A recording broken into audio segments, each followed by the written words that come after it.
Question number 3, lines and angles. Question number 3, lines and angles बच्चों 6.1। Question number 3 आपका जो question दिया गया है वो आप देखिए। आपका ये फिगर दिया हुआ है,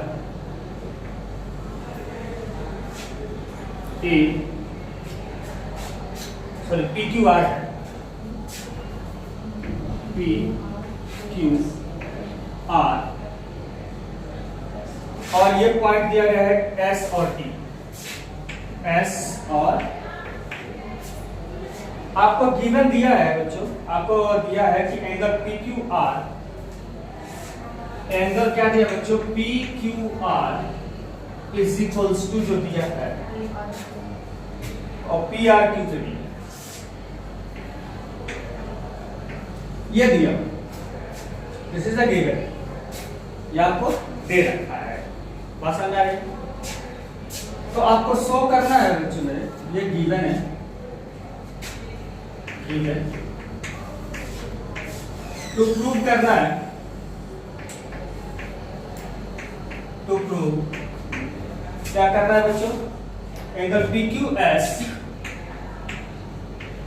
is equals to angle PRT, ये करना है, ठीक है? प्रूफ करते हैं बच्चों। प्रूफ में कैसे करेंगे ध्यान समझिए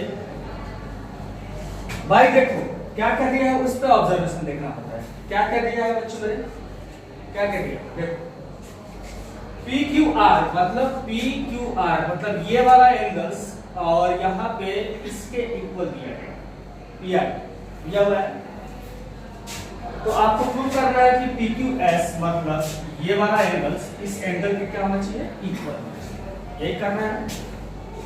तो एक बार बताओ भाई कि अगर हम ये कहें तो इसका, अगर देखो दो तरीके हैं इसके सॉल्व करने के दो तरीके। एक तो ट्रायंगल रूल आपको पता नहीं है, एक्सट्रीम प्रॉपर्टी पता नहीं है, तो हमें करना क्या होगा, इसका और इसका सम कितना होना चाहिए, 180 होगा। क्लियर है ना? यानी इसका और इसका सम 180 होगा। यहाँ पे PQR और यहाँ पे इसका दोनों का सम कितना हो जाएगा बच्चों, angle PQR plus angle PQS is equals to कितना हो जाएगा बच्चों मेरे, 180 का है ये भैया, लीनियर पेयर। किसके लिए बेटा, लीनियर पेयर।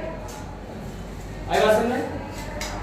अच्छा, दूसरा चीज भी यही होगा कि PRQ और PRT है ना, क्या हो जाएगा बच्चों, angle PRQ plus angle PRT का भी सम कितना होगा, 180। ये भी किस लिए बच्चों, लीनियर पेयर। इसको इक्वेशन फर्स्ट बना दो, इसको इक्वेशन सेकंड बना दो। फ्रॉम फर्स्ट और सेकंड से अगर देखा जाए तो दोनों का राइट पार्ट, दोनों का सम कितना है, 180 है। तो लेफ्ट पार्ट भी क्या करेंगे, इक्वल कर देते हैं। तो फ्रॉम फर्स्ट एंड सेकंड से कहेंगे बच्चों, फ्रॉम फर्स्ट एंड सेकंड से बात करा जाए तो क्या हो जाएगा भाई, angle PQR plus angle PQS is equals to किसका हो जाएगा, एंगल PRQ प्लस एंगल किसका हो जाएगा, PRT। अच्छा, इसमें देखो दो इक्वल कौन से थे, PQR और कितना था, PRQ। PQR कौन सा बेटा, ये रहा, देख रहे हो ना, और कौन सा है बच्चों, PRQ, ये वाला। जब दोनों लेफ्ट और राइट, अगर देखो दोनों पार्ट अगर इक्वल है तो इक्वल लेफ्ट और राइट में दोनों में क्या हो जाएंगे, कट जाएंगे। जब दोनों इक्वल होते हैं तो काट सकते हैं, ठीक है ना? अब हमारे पास बच क्या जाएगा, angle PQS is equals to angle किसका हो जाएगा बच्चों मेरे, PRT। आंसर नोट करो भाई।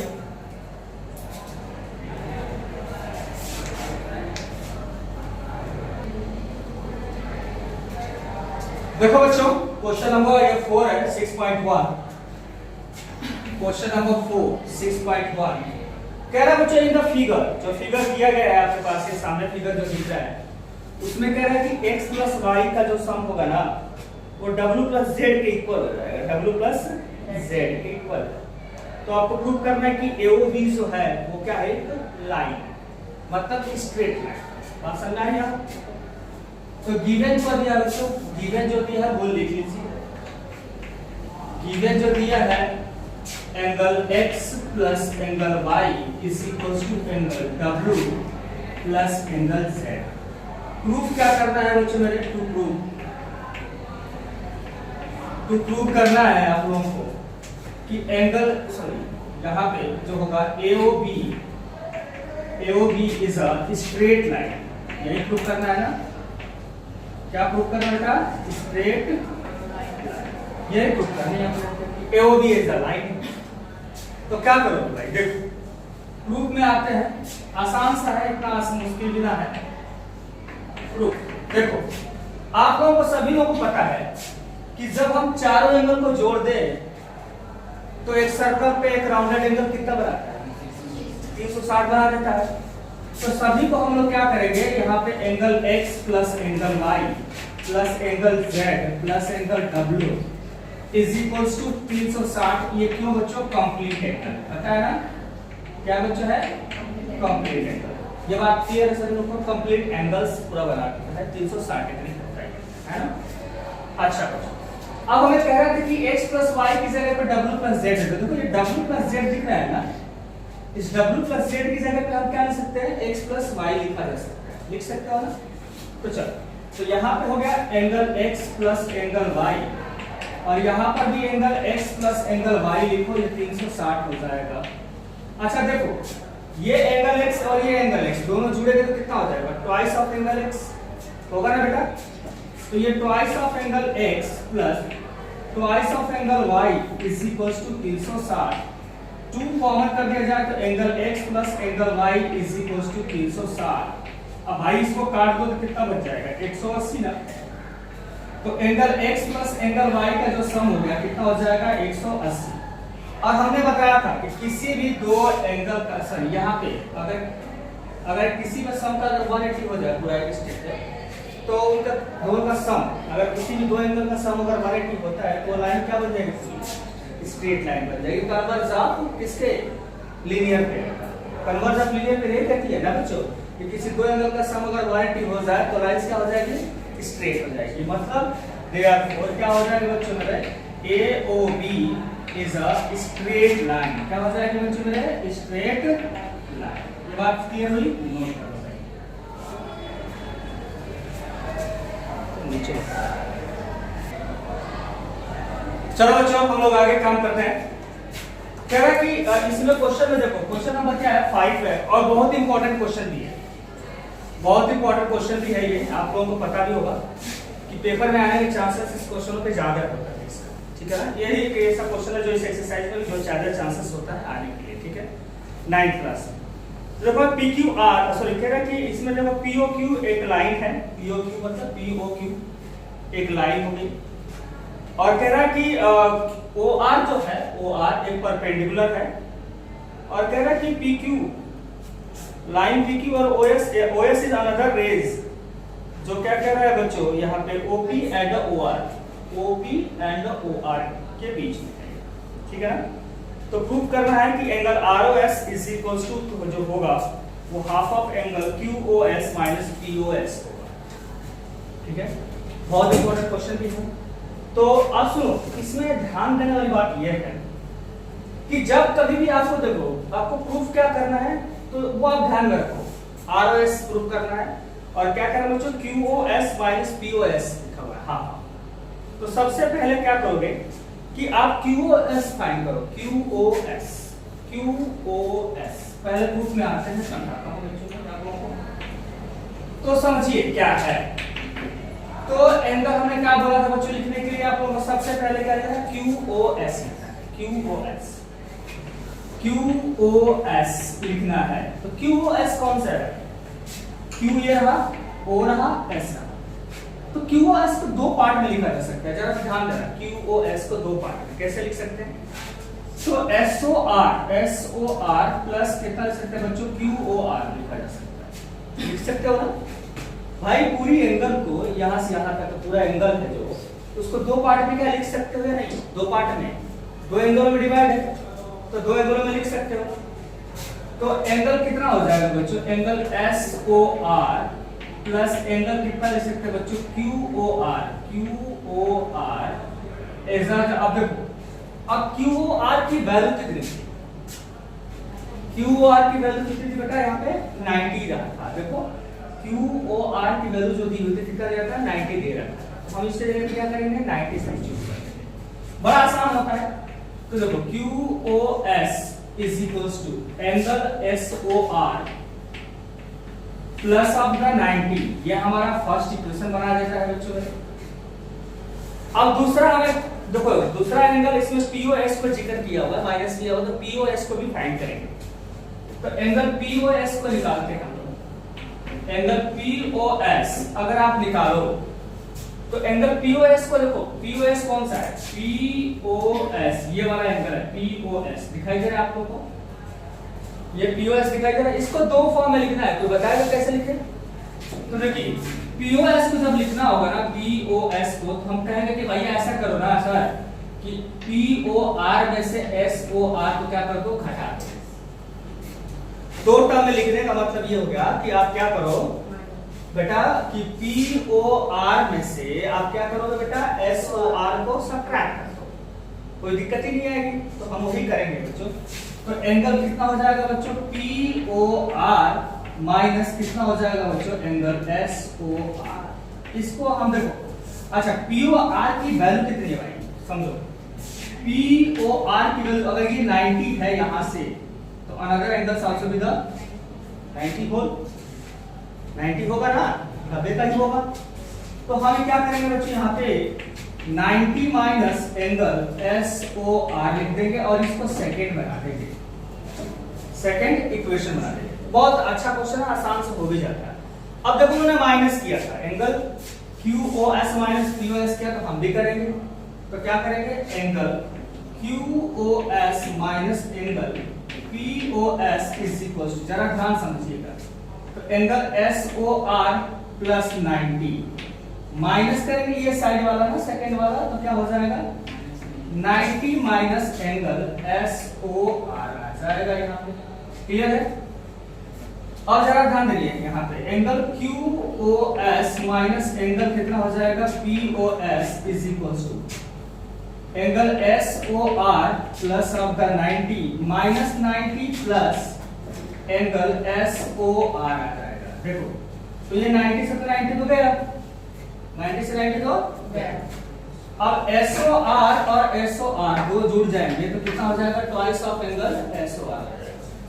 तो angle QOS minus angle POS is equals to twice of angle SOR। अब आपको चाहिए क्या, एंगल SOR चाहिए ना भाई, प्रूफ करना था आप लोगों को। तो SOR जब निकालोगे तो क्या करोगे बच्चों, ये दो को नीचे डिवाइड करोगे ना यहाँ पे, जब ये डिवाइड में आएगा तो कितना हो जाएगा बच्चों, तो यहाँ पे हो जाएगा angle SOR is equals to half. Half नीचे आ गया, दो वहां था ना, या दो आ गया नीचे आ गया, और ये जो पार्ट है ना, ये जो पार्ट है ये वाला, तो इसको हम एक साथ लिख देंगे, क्या हो जाएगा, तो एंगल कितना हो जाएगा QOS माइनस एंगल कितना हो जाएगा POS, हेंस यही आपको प्रूफ करना था बच्चों, नोट कर लो।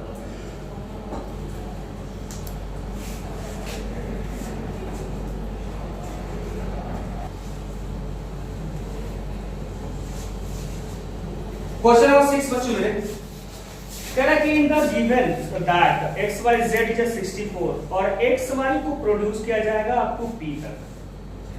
तो भाई देखो XYZ बना है, तो हमें यहाँ पे X लिखना है, ये रहा X, ये रहा Y और ये रहा आपका Z। हमने ऐसा ही क्यों बनाया है, X हम कहते हैं सर जी कि आप XYZ ऐसे ही तो ले सकते थे, लेकिन उन्होंने कहा कि XY को प्रोड्यूस करना है। हमें ऑब्वियस बात है कि XY नीचे ही रहेगा और X और Y ऐसे रहेगा कि Y के तरफ प्रोड्यूस करना है ना, तो ये इधर बढ़ेगा ना कि इधर बढ़ेगा, ठीक है ना। तो हमें क्या करना है, Y को मारना, ये बात ध्यान रखना होगा, ठीक है ना। XYZ हमारा ऐसे बनेगा, ठीक है। अच्छा ये 64 डिग्री दिया हुआ, देखो बड़ा आसानी समझने होता है, 64 डिग्री दिया होता है। कह रहा था draw the given information, okay, और X Y produce to the P, X Y को प्रोड्यूस करना है पी तक। ये पी तक क्या है, ये हमारा वाई है बच्चों मेरे, और एक्स वाई प्रोड्यूस किया गया अप टू पी तक किया गया है। और कह रहा है कि Y Q is the bisector of Z Y P. कह रहा है कि जेड वाई पी को जो है वाई क्यू क्या कर रहा है, बाइसेक्टर। बाइसेक्ट का मतलब होता है बच्चों ये दोनों पार्ट आपस में क्या होते हैं, इक्वल। ये दोनों आपस में पार्ट क्या होंगे, इक्वल। बाइसेक्ट का मतलब क्या होता है, दो इक्वल हिस्सों में डिवाइड। क्या कर रहा है, दो इक्वल हिस्सों में डिवाइड करना बच्चों मेरे।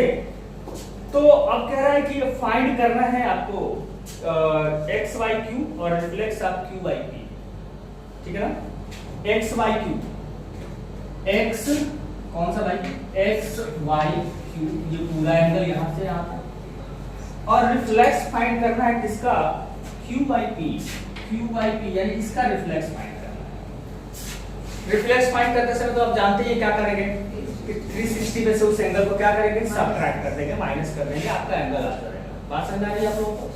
चलिए पहला काम तो ये करिए कि इन तीनों एंगल अगर मान लो कि अगर ये आपस में इक्वल है तो इनकी वैल्यू तो सेम होगी ना, बाइसेक्टर है तो इनकी वैल्यू तो क्या होनी चाहिए, सेम होनी चाहिए। तो इसका वैल्यू अगर x है तो इसके भी वैल्यूज क्या हो जाएगी, x की होगी। और सभी को पता है कि ये तीनों एंगल को अगर जोड़ दिया जाए तो क्या बनेगा, 180 डिग्री बनेगा, क्योंकि स्ट्रेट एंगल बना देगा भाई, बनाएगा ना, स्ट्रेट एंगल समझते हो ना बच्चों। तो हमें क्या करना है, angle x plus angle x plus 64 is equals to 180। तब क्या हो जाएगा बच्चों, twice of angle x is equals to 180 minus 64, 180 minus 64 what get, कितना होगा, 116, यानी twice of angle x is equals to 116 degree. ये कैंसिल हो जाएगा, कितना आ जाएगा, 58। तो एंगल x की जो वैल्यूज होगी वो 58 डिग्री आ जाएगा। समझ बात आ गई आप लोगों को। लेकिन समस्या ये थी, हमने पूछा क्या था, q x y q, angle x y q, ये पूछा एंगल x y q। तो भाई देखो ये तो 64 है यहाँ पे यहाँ तक, और ये जुड़ गया, कितना वैल्यू आ गया x की, 58 आ गई, है ना। तो हम क्या करेंगे, 58 को क्या कर देंगे, जोड़, है ना, जोड़ेंगे तभी तो आएगा ना दोनों, ये और ये जुड़ेगा तो पूरा एंगल आ जाएगा, यहाँ से क्या आएगा, x y q आएगा ना। चल तो इनको हम जोड़ देते हैं तो कितना आ जाएगा बच्चों, 8 4 12 8 4 12 का 2, 6 5 11 1 12, यानी क्या हो जाएगा, 122 डिग्री का आ जाएगा। 122 डिग्री हो गया ना यहाँ पे। अब रिफ्लेक्स पूछा था किसका बच्चों, क्यू वाई पी का। तो रिफ्लेक्स ऑफ, देखो भाई रिफ्लेक्स एंगल कितना बच्चों, क्यू वाई पी का अगर हम निकालते हैं तो 360 में से 58 को घटा देंगे। जैसे घटाओगे कितना हो जाएगा बच्चों मेरे, 302 डिग्री आ जाएगा, 302 डिग्री। कौन सा रिफ्लेक्स, बात समझ आ रही है आप लोगों को। तो नोट कर लीजिए इस क्वेश्चन को।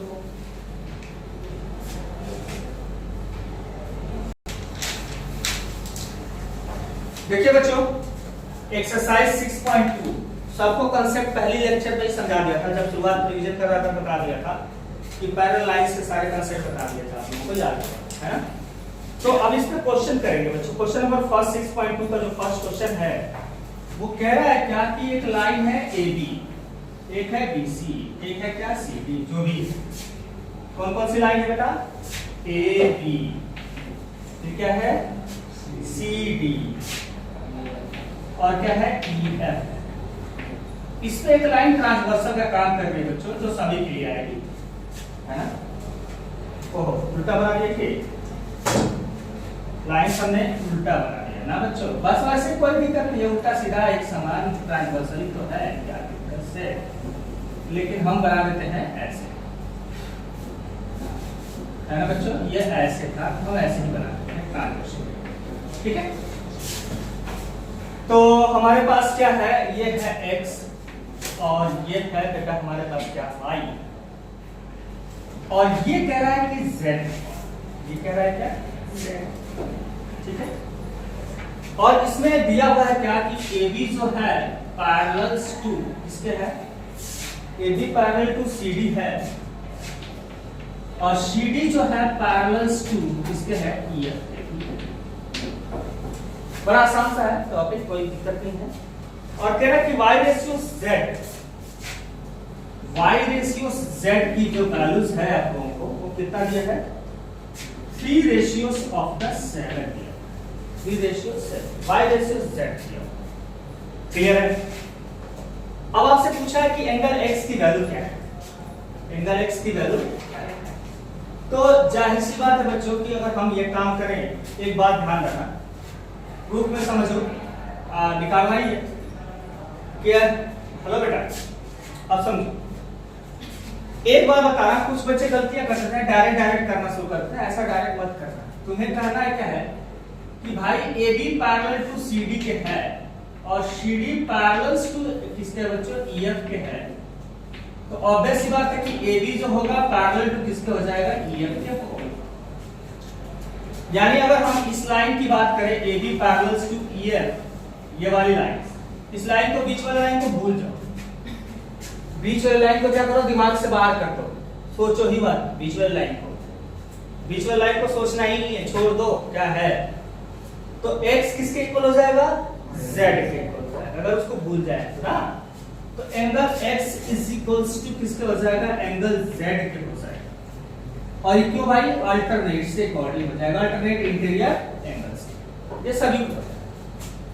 तो इसका मतलब कि हमारा जो जहां पे z था वहां पे हम x लिख सकते हैं, y ratio x is equals to क्या हो जाएगा, 3 रेशियो 7, ठीक है ना। अब y रेशियो x हो गया 3 रेशियो 7, इसको करते समय बड़ा ध्यान देना स्टेप पे। ज्योमेट्री का पार्ट बेटा आराम से करते हैं, लेट करते हैं बेटा कि लेट एंगल जो x होगा, सॉरी एंगल y जो होगा वो 3p, कोई p एक वेरिएबल ले लेते हैं क्योंकि x y z में तो पहले ही है। तो 3p और एंगल z की जो वैल्यूज मान लेते हैं, जो सॉरी एंगल x की जो वैल्यूज मानते हैं वो कितना हो जाएगा, 7p, 7p हो गया ना। अच्छा बच्चों ध्यान समझ आए चीज। अब इसमें क्या है कि AB पैरेलल टू किसके है, CD के है। तो angle x plus angle y का जो सम होगा वो 180 होगा। काहे रीजन बताना पड़ेगा, को इंटीरियर प्रॉपर्टी के अकॉर्डिंग। भाई जानते हो ना को इंटीरियर प्रॉपर्टी क्या होती है, ट्रांसवर्सल के सेम साइड के जो एंगल्स होते हैं उनका सम कितना होता है, 180 हो जाता है, सभी को पता है ना। अच्छा, अब यहाँ पे एंगल x की जगह पे क्या लिखेंगे, 7p, और इसकी जगह लिखेंगे 3p, लिखेंगे तो 10p आ जाएगा, आएगा ना बच्चों। तो क्या हो जाएगा, 3p प्लस आपका सम, यहाँ पे क्या है 7p plus 3p is equals to 180। तो अब इस बात है 10p इज इक्वल्स टू 180। तो p की जो वैल्यूज बनेगी वो कितना हो जाएगी, 18। जब 18 डिग्री हो गई तो हमें x की वैल्यू पता करनी है, सिर्फ वैल्यू x की पूछा हुआ है, हमें ज्यादा निकालने की जरूरत ना है। अब ऐसा जैसा अब कभी-कभी बच्चे क्या करते हैं, ओवर स्मार्ट बन जाते हैं। ओवर स्मार्ट समझते हो, जरूरत से ज्यादा होगा। उसने पूछा है एंगल x, तुमने निकाल दोगे y, फिर z, सब निकाल कर रखोगे, है ना। कोई ओवर स्मार्ट वाली बात ना हो गई। जितना क्वेश्चन पूछा उसका उतना ही जवाब दो ना, ज्यादा जवाब दोगे तो ज्यादा कुछ खाओगे भी। अच्छा मान लो खाना बनाते हैं, खाना में अगर नमक तेज हो तो कैसा लगेगा, अच्छा लगेगा। मिर्ची अधिक लग जाए तो रात को नहीं खाना है। अरे पिज्जा तो खाइएगा, नमक तेज हो जाता नहीं।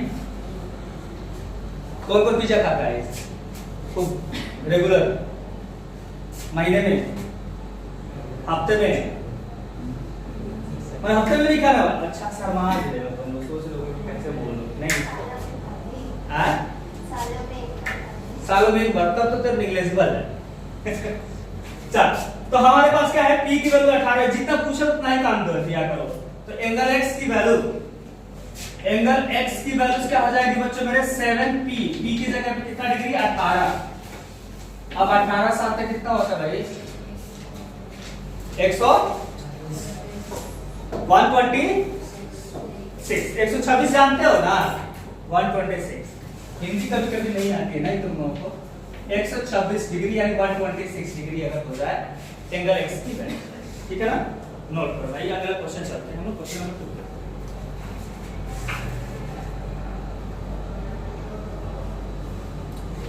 चलिए बच्चों अब हम इस पे क्वेश्चन नंबर 2 है हमारा 6.2 का क्वेश्चन नंबर 2 है। कह रहा है कि in the figure AB parallel to CD दिया है, AB पैरेलल टू CD दिया है और EF perpendicular to the EF perpendicular किस पे है बच्चों मेरे, CD पे है। और कह रहा है बच्चों मेरे कि GED की जो वैल्यूज है, एंगल GED की जो वैल्यूज है वो 126 डिग्री 126 डिग्री, ठीक है। क्या हो गया, स्कूल से लेट आई थी क्या? नहीं, नींद आ रही है? नहीं ना, ठीक है। खाना खाई है? खाना तब आलसी किस बात का? पानी पिएगी? पानी बना दूं? चाय? नहीं। कॉफी? कुछ नहीं। चल तो जगह रहेगी ना, सोना है। फिगर में F नहीं है, फिगर में F नहीं है, F नहीं है फिगर में। F अंदर ऊपर, क्या बेटा? F अंदर ऊपर, ये EB है, EB पर पैरेलल है। यहाँ पे F है बच्चों, तो चल अब हमें GAGE और GEF और FGE पूछा गया है, वही निकालेंगे जो भी है। AGE भाई क्या है? AGE क्या है बच्चों? और देखो जरा सा ये वाला जो पूरा दिया था ना 126 डिग्री दिया हुआ था, पूरा होल एंगल 126 डिग्री का पता था। तो भाई मेरे ये लाइंस अगर मान लीजिए कि अगर AB पैरेलल्स टू अगर CD के है, भाई देखो देखने में तो नहीं दिख रहा होगा, फिगर में थोड़ा सा ये जा रहा था उधर मिलने के लिए, लेकिन ऐसा नहीं है पैरेलल हमने लिख दिया है तो पैरेलल ही मान के चलेंगे। तो भाई ये देखो अगर ये 126 डिग्री है तो ये लाइन ट्रांसवर्सल का काम करेगी। ये क्या करेगी? ट्रांसवर्सल का काम करेगी। तो ये 126 है तो ये भी कितना होगा भाई? अल्टरनेट से। तो ऑब्वियस सी बात है कि angle AGE is also be equal to किसके हो जाएगा? 126 डिग्री क्यों भाई? अल्टरनेट के थ्रू भाई ना, अल्टरनेट इंटीरियर एंगल्स जो होंगे वो 126 डिग्री के ही होंगे। चलिए दूसरा इन्होंने क्या पूछा है? GEF कौन सा है? GEF जरा ये बताना, ये पूरा होल कितने डिग्री का है? 126 का है। अब खुद कह रहा है कि FED कितने डिग्री का है? 90 डिग्री का है ना। तो अब हमें इसको निकालना होगा, तो देखिए हमें क्या करना होगा, एंगल कौन सा निकालना है? FEG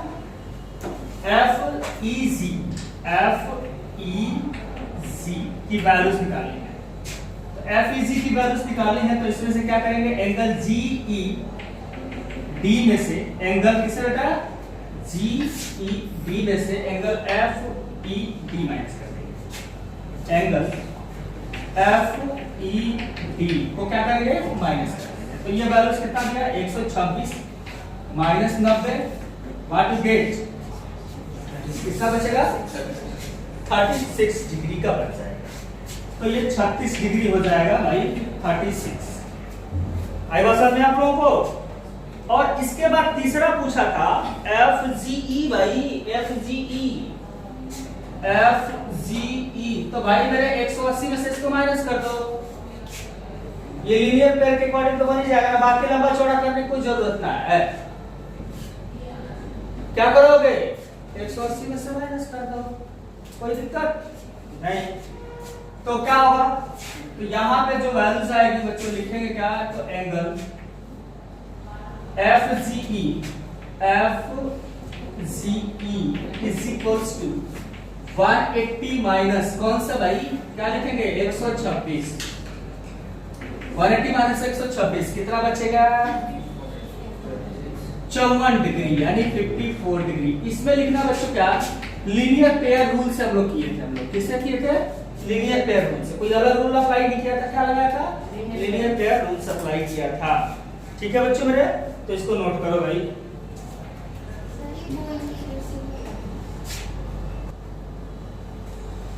देखो बच्चों, इस क्वेश्चन में बड़ा अच्छा क्वेश्चन है, इतना अच्छा क्वेश्चन है, आता भी है और बार-बार मिस्टेक यही करते हो तुम लोग। क्वेश्चन पेपर देना मिस्टेक करते हो ना इसमें, इस क्वेश्चन में नहीं करते हो, बहुत बढ़िया मिस्टेक करते हो तुम तो, हंस रहे हो, हम बात सही कह रहे हैं। अभी मैं कहूंगा दूसरे दिन भूल जाओगे। चलो, इसमें क्या कह रहा है भाई कि A B parallel to C D, और इसमें कह रहा है बच्चों कि E F perpendicular to C D. Sir दूसरा क्वेश्चन अच्छा, कुछ हम लोग अलग ही लिखना शुरू कर दिया क्या? अरे यार, PQ पैरेलल्स टू किसके है बच्चों मेरे, PQ पैरेलल्स टू है ST। और दूसरा कह रहा है बच्चों क्या कि आपके पास दिया है, आपके पास एंगल PQR की वैल्यू, मतलब ये 110 दिया है, ठीक है, और ये दिया है 130। ले भाई, हम भी खूब लिखते हैं 130। 1130 लिख दूंगा 130 को ना बेटा। अच्छा चलो ठीक है। जब कभी भी ऐसा क्वेश्चन आए ना बच्चों, तो थोड़ा बहुत ध्यान रखना होता है। कभी कभी क्वेश्चन ऐसा होता है जब आपको कंस्ट्रक्शन करना पड़ता है। देखो, इसको सॉल्व करने के लिए हमें क्या करना पड़ेगा, एक पैरेलल लाइन ड्रॉ करना पड़ेगा, यानी किसी एक के, यानी L किसी एक के ड्रॉ करोगे तो दोनों एक दूसरे के पैरेलल थे, यानी कि, है ना, कोई भी लाइन किसी एक लाइन के पैरेलल ड्रॉ होती है, तो ये ध्यान रखना। इसके पैरेलल ड्रॉ करोगे तो ये इसके पैरेलल हो गया, तो ये इसके पैरेलल तो तभी क्या हो जाएगा, पैरेलल हो जाएगा। चलिए पहला काम हम करते हैं, LLS जो भी है, कह रहा है कि जो PQ है, PQ जो पैरेलल्स टू किसके है बच्चों मेरे, LL डैश के है। बाय कंस्ट्रक्शन जो भी है लिख सकते हैं, कंस्ट्रक्शन से हुआ था। तो आप बताइए, ये लाइन अगर पैरेलल है तो इसको x मानते हैं, इसको y, और इसको मानते हैं बच्चों मेरे z, ठीक है। तो क्या एंगल x और y, इसका दोनों का सम कितना होगा, 180 होगा, कोइंसिडेंट प्रॉपर्टी के अकॉर्डिंग। तो angle x plus 110 is equals to 180 cointerior property, cointerior property बेटा, ठीक है ना। तो अब यहाँ पे देखिए, अगर एंगल x की वैल्यू पूछ दिया जाए तो क्या निकालोगे, 180 में से 110 को माइनस कर दो, कितना बच जाएगा, 70 डिग्री का बच जाएगा। सेम कहानी यहाँ पर भी आ जाएगी बच्चों मेरे, क्या होगा, LL डैश जो है पैरेलल्स टू द किसके है बच्चों मेरे, ST के है। तो फिर से भाई angle Z plus 130 is equals to 180, ये आ गया, क्लियर है। चलिए, तो अब हमें क्या करना है कि एंगल Z की जब वैल्यूज निकालेंगे तो कितना हो जाएगा, 180 माइनस 130, तो एंगल Z की जो वैल्यूज आएगी कितना आ जाएगा बच्चों मेरे, ये कितना आ जाएगा, 50 डिग्री आ जाएगा। अब एक बात आइए, क्या ये तीनों एंगल का सम आप निकाल सकते हो? भाई एक स्ट्रेट लाइन है ना, ये पूरा लाइन जो पैरेलल जा रही है, तो इस तीनों एंगल का सम कितना होगा, 180 होगा भाई। इसलिए straight line, sorry straight angle है ना, तो होगा क्या कि यहाँ पे angle x plus angle y plus angle z should be 180, straight angle, straight angle, straight angle से हो जाएगा। अब यहाँ पे देखिए, दोनों के वैल्यू पता है, 70, 50, 110 हो जाएगा, कितना हो जाएगा, 120। हाँ, तो यहाँ पे 70 प्लस अब कितना बच्चों, 50 प्लस एंगल कितना, y इज इक्वल्स टू 180, तो angle y is equals to 180, और 70, 50 से 120 माइनस कर दीजिए, तो एंगल y की जो वैल्यू आएगी वो कितना डिग्री का हो जाएगा बच्चों मेरे, 60 डिग्री का हो जाएगा। तो यह ध्यान रखना, कभी कभी क्वेश्चन इस तरीके का नहीं आता। जैसे एग्जांपल में बता दूं, ये लाइन ऐसे जाएगी, ये ऐसे जाएगी, फिर ऐसे जाएगी, कभी कभी क्वेश्चन ऐसा भी आता है, समझो बात को। कभी कभी क्वेश्चन इस टाइप का भी दे देता है, एकदम सिग्मा टाइप का, ठीक है। इसमें क्या करते हो, ऐसे लाइन ड्रॉ कर देते हो, फिर फाइंड करो, ठीक है ना। तो कभी कभी कंस्ट्रक्शन का भी काम करना जरूरी होता है, ठीक है बच्चों। तो हमारे पास ये क्वेश्चन हो लिए, अब बचे हैं इसके 2 क्वेश्चन, चौथा और पांचवा, तो अगली क्लास में करेंगे। टाइम हो लिया होगा, ओके बाय बच्चों।